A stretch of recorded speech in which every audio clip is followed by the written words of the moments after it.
My name is William Perkinson, and I'm here to tell you how to sharpen a knife without using a sharpening stone.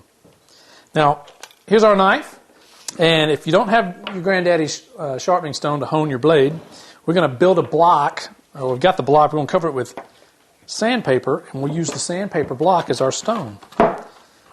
We'll just take a fine grade of sandpaper, staple it to this block. That's going to become our stone. Now, I always like to clean the blade just to make sure there's no tape or paper or blood and guts from whatever you've been skinning with your knife. We've got our block. Take our clean blade, and we're going to hold it at an angle against the grain. I'm just going to pull it. I'm going to pull it along the blade, the whole length of the blade, from the base out to the tip. Just a few times. Don't lay it flat. You'll tear up the blade. You'll scratch it. You won't harm it other than just aesthetically.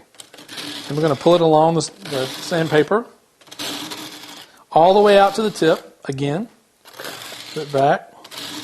This is the same motion you see on TV when the chefs are sharpening a blade.